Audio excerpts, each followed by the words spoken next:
మిమ్మల్ని పొట్టి పొట్టి బట్టలు వేసుకుంటున్నావు, ఎక్స్పోజింగ్ చేసింది దామని బిగ్ బాస్ హౌస్లో అని చెప్పి మిమ్మల్ని అన్నారు. దానికి ఏం సమాధానం ఇవ్వాలనుకుంటున్నారు మీరు? నా బట్టలు నా ఇష్టం, నా బాడీ నా ఇష్టం.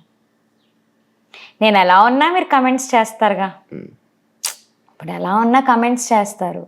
ఫర్ ఎగ్జాంపుల్ గుడికి వెళ్ళాను, చీర కట్టుకొని వెళ్ళాను, ఓకే. కాకపోతే ఏంటంటే స్లీవ్లెస్ బ్లౌజ్ వేసుకుని ఎలా వెళ్తాం గుడికి?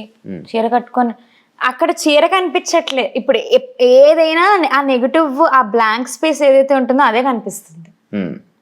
ఆ మొత్తం తెల్ల కాగితంలో ఆ ఒక్క చుక్కే కనిపిస్తుంది.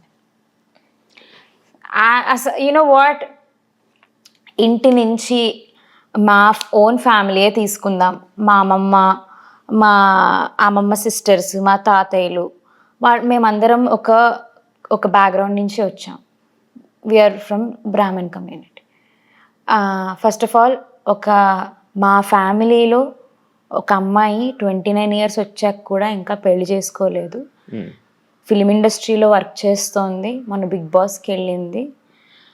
కొంచెం బట్టలు అటు ఇటుగా వేసుకుంది. అదేంటి క్లీవేజ్ కనిపించింది, లేకపోతే షార్ట్ డ్రెస్సెస్ వేసుకుంది, అవి వేసుకుంది, ఇవి వేసుకుంది, షార్ట్స్ వేసుకుంది, ఇవి వేసుకుంది.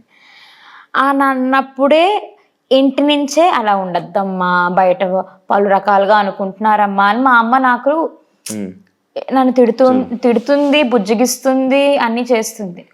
నేను ఒకటే అంట, అమ్మా ఎందుకమ్మా వేరే వాళ్ళ గురించి, నీకు అవసరమా? నాకు ఆ డ్రెస్ నచ్చింది, నాకు ఈ డ్రెస్ నచ్చింది, నేను వేసుకుంటున్నా.